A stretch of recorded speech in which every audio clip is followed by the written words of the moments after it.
There are things that exist that we aren't aware about. Some of them a few of us can see, and others a complete shock. All of them, though, eerie. Fort Leavenworth.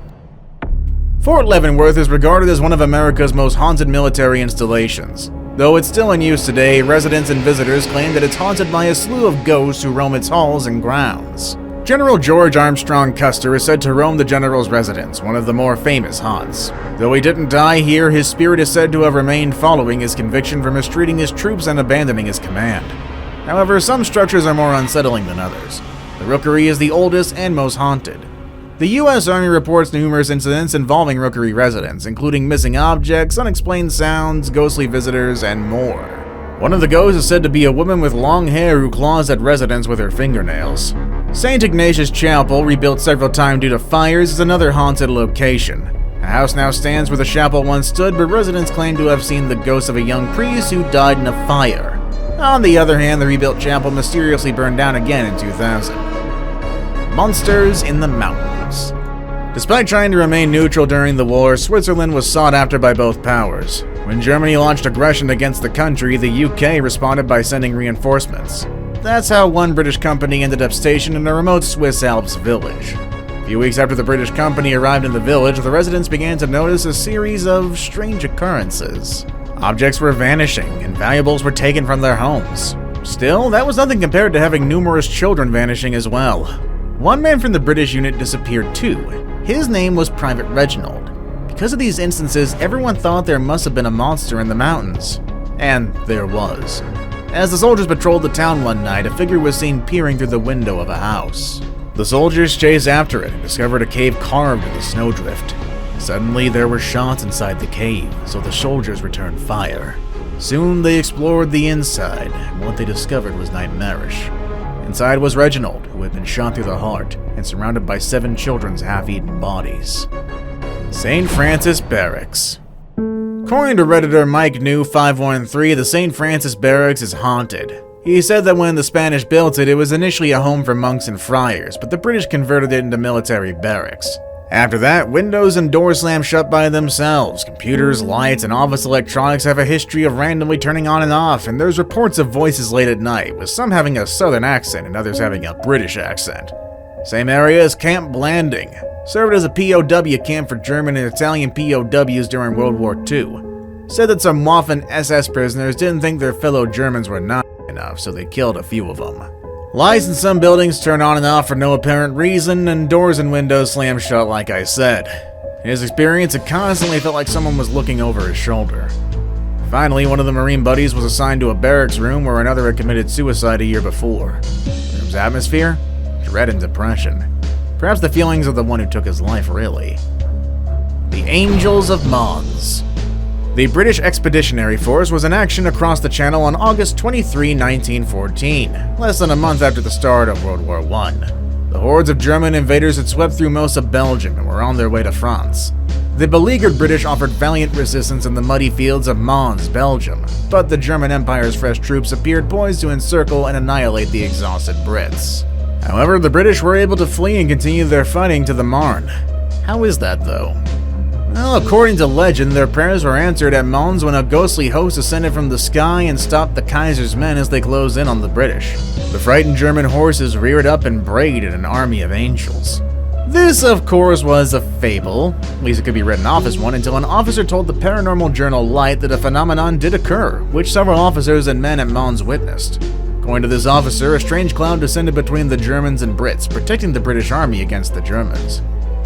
The Ghost of Desmond Arthur. The Royal Flying Corps stationed at Montrose was the first military airbase in the UK, opening in February of 1913. Lieutenant Desmond Arthur, a daring Irish pilot, was stationed there. On May 27, 1913, he was killed in a plane crash. Throughout World War I, it became clear that whiskey and rum were only some of the spirits available at the Scottish base's bar. The ghost of Lieutenant Arthur was said to haunt the area around the officers' mess. According to one eyewitness, the aviator appeared at the bar only to vanish. Many other personnel stationed at the base saw Arthur's ghost there too. According to the official investigation into the crash, he was killed by his foolishness. The sightings began following the publication of this report. Charles Gray, Arthur's old friend, believed the Irishman had returned to haunt his old station due to the inquiry's damning findings. According to the new investigation, a poorly repaired plane was blamed for the crash. The Montrose ghost was apparently never seen again after one fatal sighting in January of 1917. The Ghost of Bethune. Robert Graves is a poet and scholar who served as a captain in the British Army during World War I. Corporal Stare, a poem from his book Fairies and Fusiliers, is a ghost story set during the war in Bethune, France. However, this wasn't pure imagination. The poem recounts Graves' claim to have had a genuine otherworldly encounter. One June evening, Graves and his men were enjoying a night off after a long and bloody tour at Kinchy near Bethune. Following his poem, everyone's spirits were high, following a heart banquet, except maybe Graves. While halfway through his meal, Graves noticed Private Channeler at the window, who saluted before walking away. He was surprised and even leapt to look out the window, however nobody was there. Still, he was sure about who he saw. Challoner had been killed in battle and a hail of machine gun fire is the thing. Graves knew Challoner from service back in Britain Barracks. What's eerie is that the last time Graves saw Challoner alive was in Britain, where the latter shook his hand and promised him they'd meet again in France. Ghost Savior. Some friendships last for eternity, with death only being a temporary farewell. The area around Ypres, Belgium saw some of the fiercest fightings of the Great War, with hundreds of thousands of casualties on both sides in the gory battles that bear the city's name. Lieutenant William Spite's unnamed friend was among those who had died at Ypres. On a dreary December night in 1915, Spite was sitting in his dimly lit dugout when his deceased friend appeared. The next night, Spite invited another officer to sit in the dugout with him in case the ghost of his dead pal returned. Surprisingly, he did. Spite wrote in a journal that his friend came again and that he pointed to a spot on the floor of the dugout. Spite, terrified, ordered his men to dig a hole at the location indicated by the spirit. A few feet down, they discovered a small tunnel filled with explosives. The Germans had set the tunnel to blow in 13 hours. The bombs were defused and the trenchmen were saved by the specter of the Ypres salient. Now it's time for the day's best pick. Thought some things only existed in legends? Well, they had to have been based somewhere. Kandahar Giant. Giants are real. 2002, a U.S. Army patrol went missing in a remote area in Kandahar province, Afghanistan. Because of that, another patrol was dispatched on a search and rescue mission. According to one soldier, the following happened. While searching for the missing patrol, they noticed a cave opening. There, tons of rocks and bone matter were spread, though he admits he wasn't close enough to identify what kind of animal it belonged to. Either way, he and his troop believed they were in an ambush, so they planned to enter the cave. Something happened, though. A large man of 12 to 15 feet emerged from the dark. One of his buddies began shooting and everyone followed suit. Sadly, his friend was soon skewered, so they were facing a giant with a bloodied pike. Eventually, though, they did manage to take it down after continuous fire. A helicopter soon arrived to carry the giant off. In the end, he said he and his troop had to sign an agreement to never speak of this incident, and never let the truth of giants be known. How do we have this now? I don't know. Building 2283. Building 2283, a house on Candina Air Base, has a long history.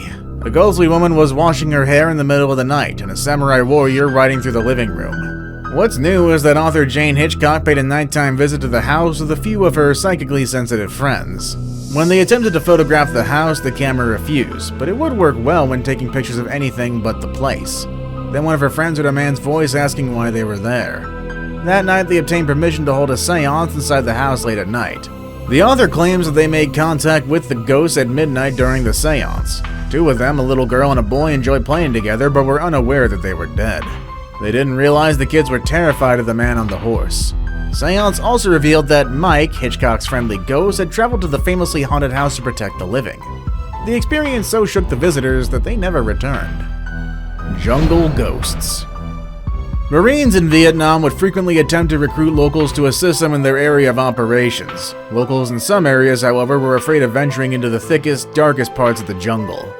The reason, they discovered, was a native superstition that phantoms known as Ma lived in the trees. Montagnards warned U.S. troops that reanimated corpses were waiting for them in the trees. Of course, the Marines dismissed the stories as folklore. It became very real beginning in 1965, though. American troops in the Vietnam jungles reported ghostly figures moving supernaturally through the trees. Others said fanged creatures with black eyes were attempting to kidnap and consume unwary troops. The beasts were discovered to be bulletproof during one encounter. The corpses lived by both day and night, regardless of the time of day.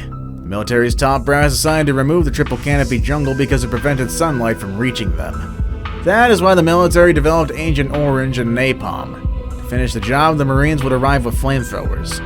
Don't know if it worked, but maybe they're still there. See you all next time.